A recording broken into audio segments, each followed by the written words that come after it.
A most excellent video you have found. Delightful trivia will ensue.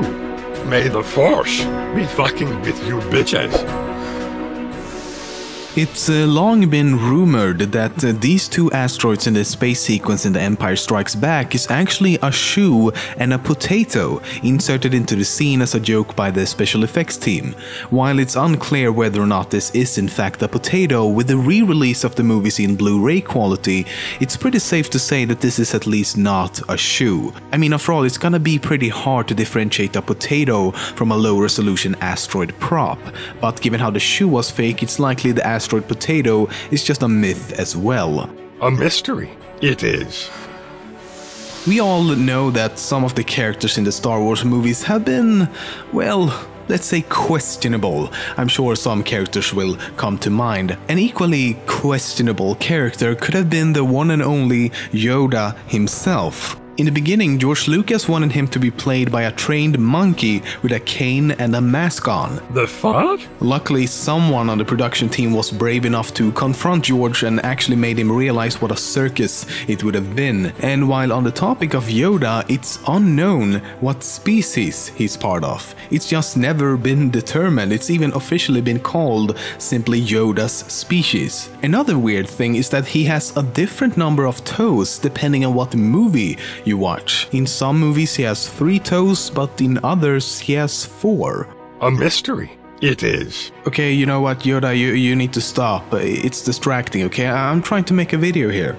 The dark side I sense in you.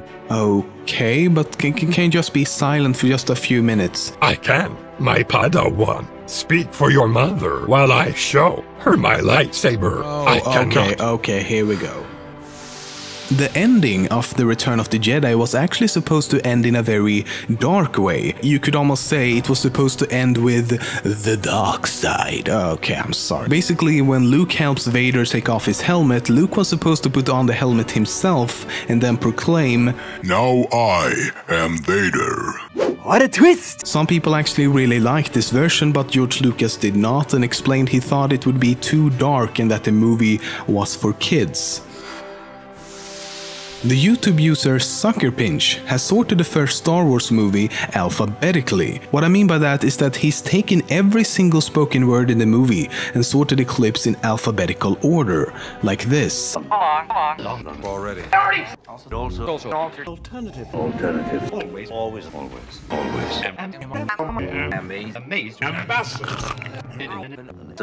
The obvious question would be, why haven't George Lucas re-released the franchise in alphabetical order yet?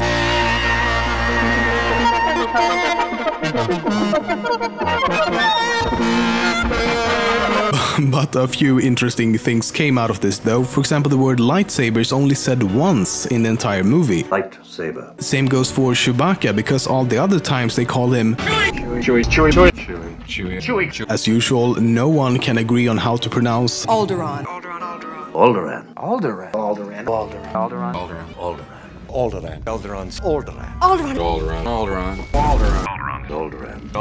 And the word Sith is not mentioned at all. In the very beginning, the title of the first movie was supposed to be Adventures of Starkiller Episode 1 The Star Wars, with Luke Skywalker being a midget named Kane Starkiller. There would be female stormtroopers and they would be carrying lightsabers instead of blasters. And Han Solo was going to be an alien described as a green monster without a nose and large gills. Jabba the Hutt was originally meant to be a furry creature. General Grievous was first imagined as a child sitting in a floating chair, and Chewbacca was supposed to wear clothes in all of the movies. I have a bad feeling about this. It's a phrase that's been said at least once in every Star Wars movie and has become a sort of running gag because of it. I've got a bad feeling about this. I have a bad feeling about this. Very bad feeling about this. I got a bad feeling about this.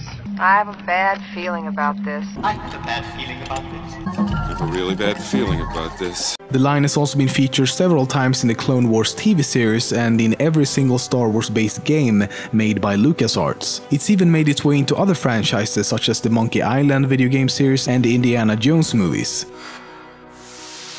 There's a lot of names in the Star Wars universe with some quite interesting and even unknown origins. For example, it's been rumored that C-3PO was named after a post office which is located at reference C3 on a map of George Lucas's hometown. R2-D2 is said to stand for Real 2, Dialogue 2. Darth Vader, however, could be a lot of things. The most common theory is that Vader stands for Invader, much like Sidious stands for Insidious, and Darth simply means dark. In other words, Darth Vader means Dark Invader. But Vader is also the Dutch word for father, which would also make sense. There was also this guy named Gary Vader at the school George Lucas went to. The word Jedi is thought to have been derived from the Japanese word Jedi Geki, a genre of film and theater in Japan. The Ewok are named after a Native American tribe called Miwok. Yoda could be from the Sanskrit word Yoda, meaning warrior, or the Hebrew word Yodia, meaning one who knows. Oh, much knowledge you have, Lemino. No, it's Lemino, not Lemino. What I said, that is, Lemino. Dude, are you just fucking with me right now? Yes, like I fucked your mother last night. Star Wars is known to have some pretty severe continuity errors, but something that does work is that the last line in episode 3 and the first line in episode 4 was spoken by C-3PO. Oh no. Did you hear that? They shut down the main reactors. Will be destroyed for sure. This was also done in the same location, thus connecting the two movies, which are separated by almost 30 years. By now, most of you have heard about the Disney acquisition of LucasArts and the upcoming sequel trilogy. But what you may not know is that George Lucas always planned on making this third trilogy himself. In fact, he planned on making up to 4 trilogies, so a total of 12 movies. But by the late 1990s, he decided not to for various reasons and ended the series with episode 3. What's a little ironic though is that he once said as a joke that maybe when Carrie and Harrison are in their 60s and 70s, will come back and do another version. He has also on countless occasions in the past ruled out the possibility of anyone else making a Star Wars film. Little did he know that's exactly what ended up happening. People like to rip on the prequels because of, well, a lot of things really. One of them, however, is the sheer overkill in the special effects department. The fact that so much was just filmed in a green room. But let's dig a little deeper into that. Was everything just CGI? No, it wasn't. They actually used tons of practical effects as well, something people often seem to forget. In fact, most of the time you probably can't even tell the difference between the physical and CGI. Stationary battle droids, cities, landscapes, interiors and other scenic environments, buildings, vehicles, even this famous scene was almost entirely physical. Your mother also likes to get physical. Dude, I swear, I mean, sure, this doesn't take away from a lot of the other really bad stuff about them, but still, the backlash these movies receive should not really be blamed on CGI alone, as it's not really a justifiable cause for it. Say what you want about it, but the Star Wars prequels had some really great special effects for its time. For example, all the clone troopers, every single one, are CGI. No physical copies of the clone trooper armor was used. But who am I kidding? We all know what the comment section is gonna look like.